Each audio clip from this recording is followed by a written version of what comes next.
Assalamualaikum warahmatullahi wabarakatuh. Alhamdulillah pada kesempatan ini kita bisa berjumpa kembali dalam perkuliahan mata kuliah Bahasa Indonesia. Untuk kali ini materi yang ingin kita sampaikan adalah pedoman umum ejaan bahasa Indonesia.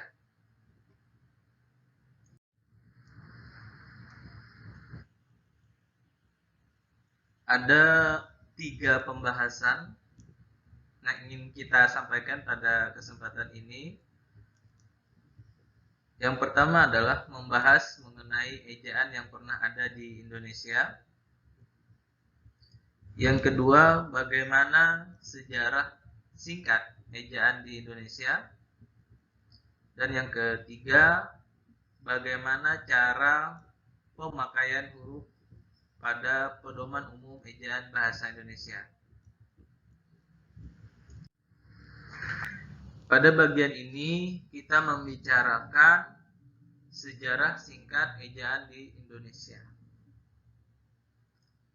Jadi sebelum tahun 1900 di Indonesia, yang sebagian besar penduduknya masih menggunakan bahasa Melayu. Belum ada sistem ejaan yang sama. Nah, kemudian pada tahun yang sama, Van Ophuijsen itu mendapat perintah untuk menyusun ejaan Melayu dengan mempergunakan aksara Latin. Dalam usahanya itu, ia sekedar mempersatukan bermacam-macam sistem ejaan yang sudah ada dengan bertolak dari sistem ejaan bahasa Belanda sebagai landasan pokok. Dengan bantuan Tungku Nawawi, gelar Sultan Makmur, dan Muhammad Taib Sultan Ibrahim, akhirnya ditetapkanlah ejaan itu dalam bukunya Kitab Logat Melayu yang terkenal dengan nama ejaan Van Ophuijsen, atau ada juga yang menyebutnya ejaan Balai Pustaka. Ejaan tersebut tidak sekali jadi, tapi terus mengalami perbaikan dari tahun ke tahun, dan baru pada tahun 1926 mendapat bentuk yang baku. Lalu pada awal Mei 1966, Lembaga Bahasa dan Kesusastraan LBK yang sekarang menjadi Pusat Bahasa menyusun lagi ejaan baru bahasa Indonesia. Namun hasil perubahan ini juga tetap mendapat banyak pertentangan dari berbagai pihak sehingga gagal lagi diberlakukan. Lalu pada tanggal 16 Agustus 1972, Presiden Republik Indonesia meresmikan ejaan baru yang lebih dikenal dengan pedoman ejaan bahasa Indonesia yang disempurnakan. Ejaan baru ini tetap dipakai sampai saat ini dan tentunya telah mengalami revisi agar lebih sempurna. Lalu pada tahun 1987, Menteri Pendidikan dan Kebudayaan mengeluarkan keputusan Menteri Pendidikan dan Kebudayaan tentang penyempurnaan pedoman umum ejaan bahasa Indonesia yang disempurnakan, atau disingkat EYD, edisi 1975. Lalu pada tahun 2009, Menteri Pendidikan Nasional mengeluarkan Peraturan Menteri Pendidikan Nasional nomor 46 tahun 2009 tentang pedoman umum ejaan bahasa Indonesia yang disempurnakan. Nah, dengan dikeluarkannya peraturan menteri ini, maka EYD edisi 1987 diganti dan dinyatakan tidak berlaku lagi. Lalu lanjutannya, pada tahun 2015 terbit Peraturan Menteri Pendidikan dan Kebudayaan Republik Indonesia nomor 50 tahun 2015 tentang pedoman umum ejaan bahasa Indonesia, atau disingkat PUBI. Nah, pedoman tersebut yang berlaku sampai sekarang. sebagai pengganti pedoman umum ejaan bahasa Indonesia yang disempurnakan. Jadi sejak tahun 2015, kurang lebih 5 tahun yang lalu, ejaan yang disempurnakan itu telah digantikan oleh yang namanya PUBI tadi, Pedoman Umum Ejaan Bahasa Indonesia.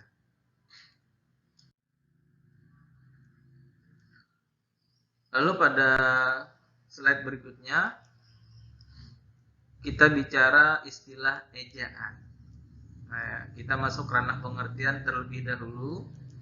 Nah, di sini ejaan itu ialah diartikan keseluruhan sistem dan peraturan penulisan bunyi bahasa untuk mencapai keseragaman. Lalu pengertian dari ejaan yang disempurnakan adalah ejaan yang dihasilkan dari penyempurnaan atas ejaan-ejaan sebelumnya. Adapun pengertian lain dari ejaan yaitu penggambaran bunyi bahasa, kata, kalimat, dan sebagainya dengan kaidah tulisan huruf yang distandarisasikan dengan mempunyai makna. Nah, di sini ada aspeknya dari ejaan tersebut. Yang pertama ada namanya aspek fonologis, di mana kalau kita lihat dari segi namanya, fonologis, fon dan logis. Fon itu artinya adalah bunyi, logis itu adalah ilmu. Sehingga secara harfiah dapat kita maknai bahwa fonologis itu bidang dalam kebahasaan yang mengkaji mengenai bunyi bahasa. Lalu yang berikutnya ada yang namanya aspek morfologis. Morf itu adalah bentuk, logis itu adalah ilmu. Sehingga di sini ilmu yang mengkaji bentuk. Tentu bentuk dalam bahasa itu istilahnya adalah pembentukan kosakata. Jadi morfologis ini fokus kajiannya adalah bagaimana seluk-beluk pembentukan kosakata di dalam suatu bahasa. Lalu yang berikutnya ada yang namanya aspek sintaksis. Nah, di mana pada aspek sintaksis ini kita berbicara masalah kedudukan kata dalam konteks kalimat. Bagaimana sebuah kata itu dia berkedudukan sebagai apa dalam konteks sebuah kalimat. Oke, pada slide ini kita berbicara ejaan yang pernah ada dan berlaku di Indonesia. Ejaan yang pertama yang berlaku di Indonesia itu dinamakan ejaan Van Oplessen. Setelah ejaan Van Oplessen lalu digantikan dengan namanya ejaan Republik atau ejaan Suwandi. Lalu yang ketiga, ejaan Suwandi digantikan dengan ejaan Malindo. Yang keempat, ejaan Malindo digantikan kembali oleh ejaan Bahasa Indonesia yang disempurnakan atau disingkat EYT. Dan terakhir, di tahun 2015,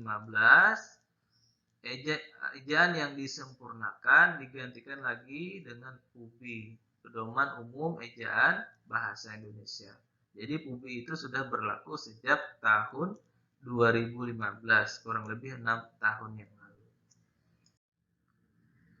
Nah, di sini kalau kita melihat ejaan yang pertama itu adalah ejaan Van Oplessen, di mana ejaan Van Oplessen ini disebut juga ejaan balai pustaka. Ejaan ini digunakan untuk menuliskan kata-kata Melayu menurut model yang dimengerti oleh orang Belanda, yaitu menggunakan huruf Latin dan bunyi yang mirip dengan tuturan Belanda. Nah, di sini kalau kita lihat contoh ada 6 ya. Nah, misalnya di sini ada huruf U ditulis oi gitu ya. Lalu koma hamzah dilambangkan dengan K ditulis dengan tanda petik 1. Pada akhir kata misalnya Bapak begitu. Nah, jadi Seperti itu penulisannya. Lalu yang ketiga, jika pada suatu kata berakhir dengan huruf A mendapat akhiran I, maka di atas akhiran itu diberi tanda trema atau tanda petik 2 di atasnya. Lalu huruf C yang pelafalannya keras diberi tanda petik 1 di atasnya. Yang kelima, pada kata ulang diberi angka 2, misalnya janda-janda gitu ya. Penulisannya itu ditambahkan dengan angka 2 di belakangnya kalau terdapat pengulangan. Lalu yang terakhir, yang keenam, kata majemuk dirangkai ditulis dengan cara dirangkai menjadi satu, misalnya ulu balang. Apabila dengan menggunakan tanda penghubung, misalnya rumah sakit. Nah, ini untuk kata majemuk ya. Dia dipisahkan misalnya anak negeri seperti itu. Nah, ini sekilas terkait dengan ejaan Van Ophuijsen. Lalu yang berikutnya, setelah ejaan Van Ophuijsen, ada yang namanya ejaan Republik atau ejaan Suwandi.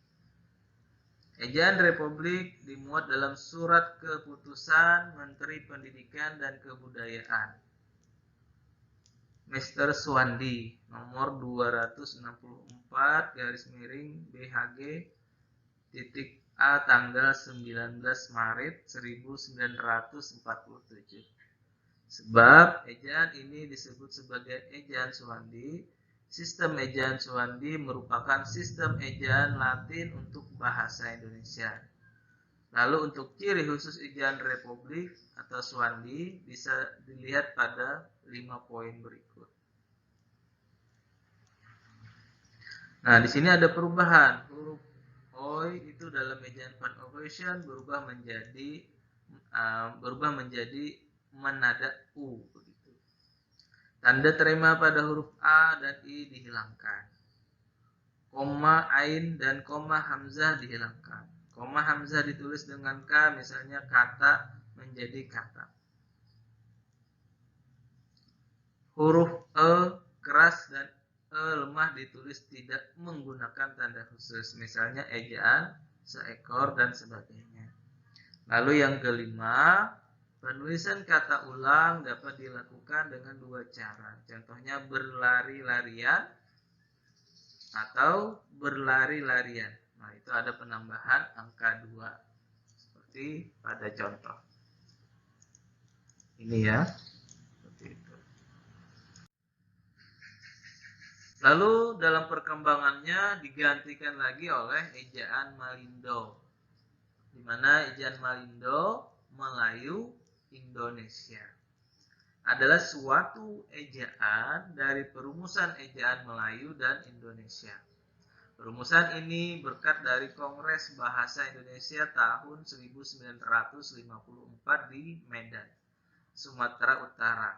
Ejaan Malindo ini belum sempat diterapkan dalam kegiatan sehari-hari karena saat itu terjadi konfrontasi antara Indonesia dan Malaysia.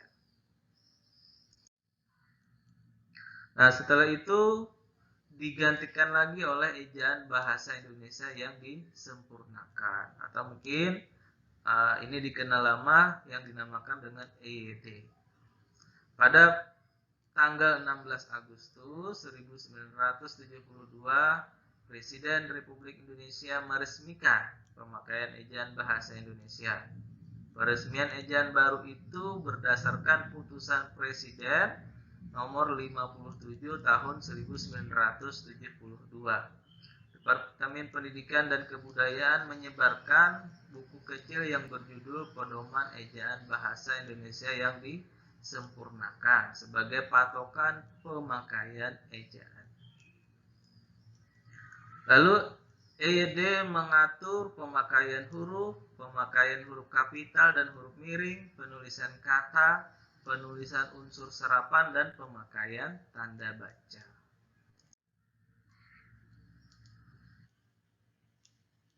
Nah, di sini kalau kita lihat pada konteks pemakaian huruf, ada huruf abjad, ada huruf vokal, ada huruf konsonan. Nah, lalu ada lagi dinamakan yang namanya diftong, ada gabungan huruf konsonan, ada huruf kapital.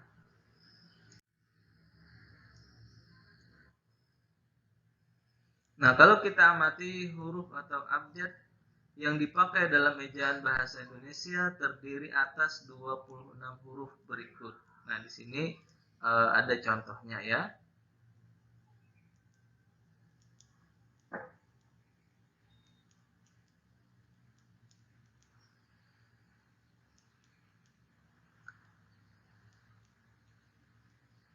A, B, C, D, E. Seperti itu. Ada nama dan cara pengucapannya. Kalau yang ini adalah pengucapannya, kalau ini adalah namanya.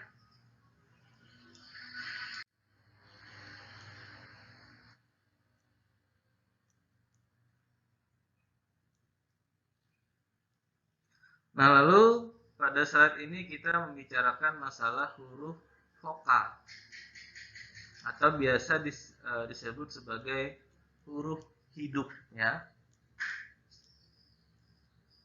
Nah, jadi huruf yang melambangkan vokal dalam bahasa Indonesia terdiri atas 5 huruf, yaitu A, E, I, O, dan U. Nah, di sini ada 5 vokal yang ada dalam bahasa Indonesia tadi. Nah, lalu di sini dicontohkan huruf vokal itu pada posisi awal, yang ini pada posisi tengah, dan yang ketiga pada posisi akhir. Nah, bisa dilihat pada contoh kata di masing-masing ya, pada posisi awal, tengah maupun pada posisi akhir.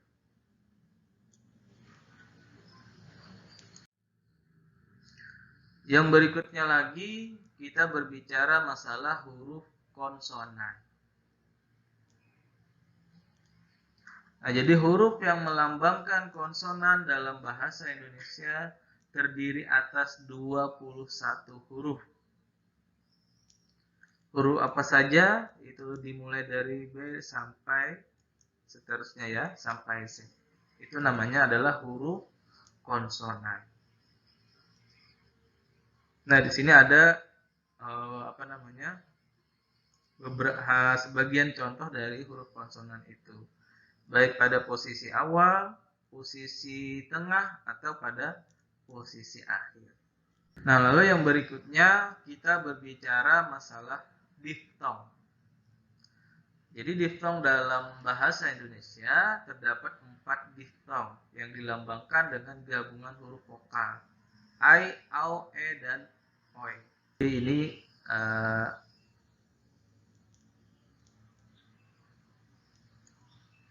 gabungan dari 2 huruf. Nah, jadi di sini ada 4 diftong.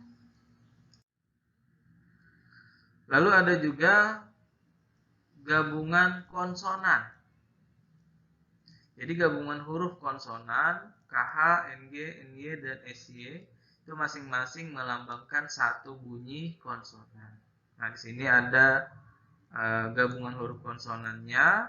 Di sini contoh pada posisi awal, posisi akhir, dan contoh pada yang ini posisi tengah, yang ini adalah posisi akhir. Nah, bisa dilihat pada contoh kata masing-masing ya.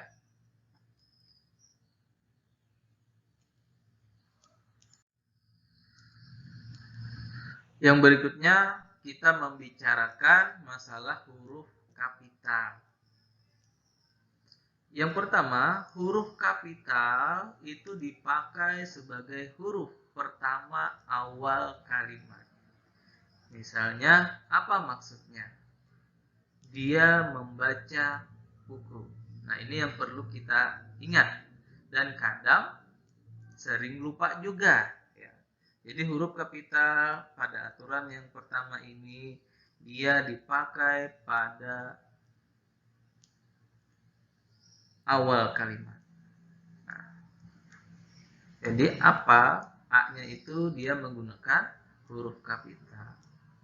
Dia membaca buku, dianya D-nya juga menggunakan huruf kapital. Kan ini adalah aturannya seperti itu dalam penulisan.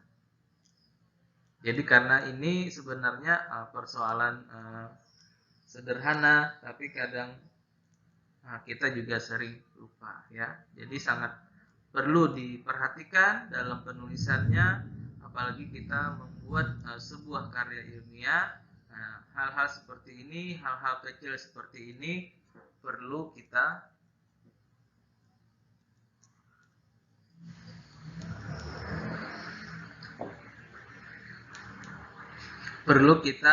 patuhi aturan keilmiahan tersebut.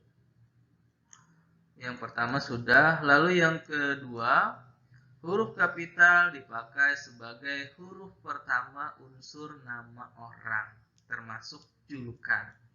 Misalnya nama orangnya misalnya Amir Hamzah. Karena ininya A-nya juga kita menggunakan huruf kapital. Nah, di sini ada catatan. Huruf kapital tidak dipakai sebagai huruf pertama nama orang yang merupakan nama jenis atau satuan ukuran. Misalnya apa?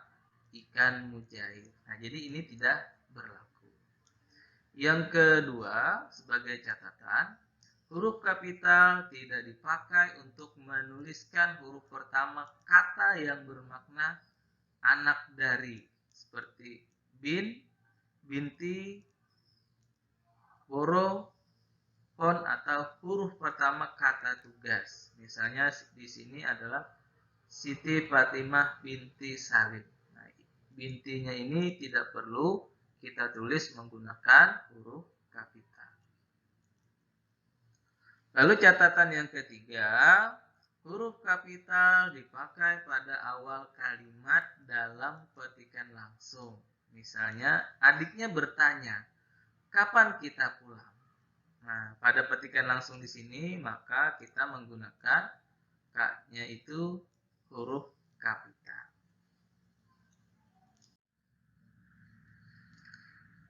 Sebagai lanjutannya, poin yang keempat, huruf kapital dipakai sebagai huruf pertama setiap kata nama agama, kitab suci, dan Tuhan, termasuk sebutan dan kata ganti untuk Tuhan.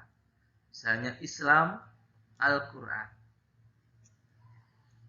Yang berikutnya, yang kelima, huruf kapital dipakai sebagai huruf pertama unsur nama gelar kehormatan, keturunan, keagamaan. Oke, saya kira sudah tahu semua yang 5 ini. Lanjut yang poin yang keenam, huruf kapital dipakai sebagai huruf pertama unsur nama gelar kehormatan, keturunan, keagamaan, atau akademik yang diikuti nama orang, termasuk gelar akademik yang mengikuti nama orang. Misalnya Dr.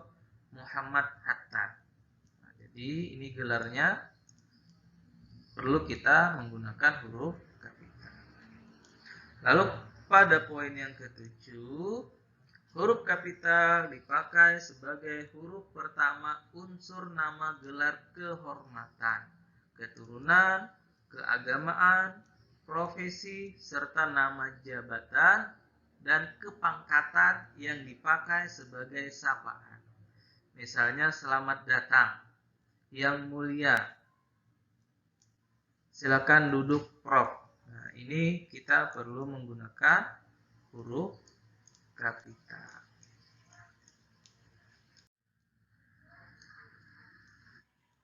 Kita lanjutkan lagi yang berikutnya. Huruf kapital dipakai sebagai huruf pertama unsur nama jabatan dan pangkat yang diikuti nama orang, atau yang dipakai sebagai pengganti nama orang tertentu, nama instansi, atau nama tempat. Misalnya Laksamana Muda Udara Husain Sastra Negara, Gubernur Papua Barat. Jadi kita lihat penggunaan atau contoh penggunaan huruf kapital pada poin yang ke-8. Lanjut pada poin yang ke-9. Huruf kapital dipakai sebagai huruf pertama nama bangsa, suku bangsa, dan bahasa. Misalnya bangsa Indonesia, suku Dani, suku Dayak. Nah, jadi nama suku kita perlu menggunakan huruf kapital. Nama bahasa juga perlu menggunakan huruf kapital. Pada poin yang ke-10, huruf kapital dipakai sebagai huruf pertama semua kata, termasuk semua unsur bentuk ulang sempurna. Dalam nama negara, lembaga, badan, organisasi, atau dokumen, kecuali kata tugas seperti di, ke, dari, dan, yang, dan, untuk. Misalnya Republik Indonesia.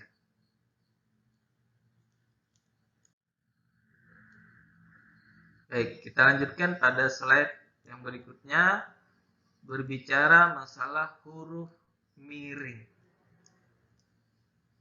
Nah, jadi poin yang A, huruf miring dipakai untuk menuliskan judul buku, nama majalah, atau nama surat kabar yang dikutip dalam tulisan, termasuk dalam daftar pustaka. Misalnya, saya sudah membaca buku Salah Asuhan, karangan Abdul Muiz. Nah, ini perlu kata tersebut kita cetak miring. Pada poin yang B, huruf miring dipakai untuk menegaskan atau mengkhususkan huruf, bagian kata, atau kelompok kata dalam kalimat. Misalnya huruf terakhir kata abad adalah D. Pada poin yang C, huruf miring dipakai untuk menuliskan kata atau ungkapan dalam bahasa daerah atau bahasa asing. Misalnya nama ilmiah buah manggis adalah Garnicia mangustana. Nah, ini jadi perlu kita cetak miring dalam penulisannya. Nah, di sini ada catatan. Catatan yang pertama, nama diri seperti nama orang, lembaga, atau organisasi dalam bahasa asing atau bahasa daerah tidak ditulis dengan huruf miring. Yang kedua, dalam naskah tulisan tangan atau mesin tik bukan komputer, bagian yang akan dicetak miring ditandai dengan garis bawah. Yang ketiga, kalimat atau teks berbahasa asing atau berbahasa daerah yang dikutip secara langsung dalam teks berbahasa Indonesia ditulis dengan huruf miring.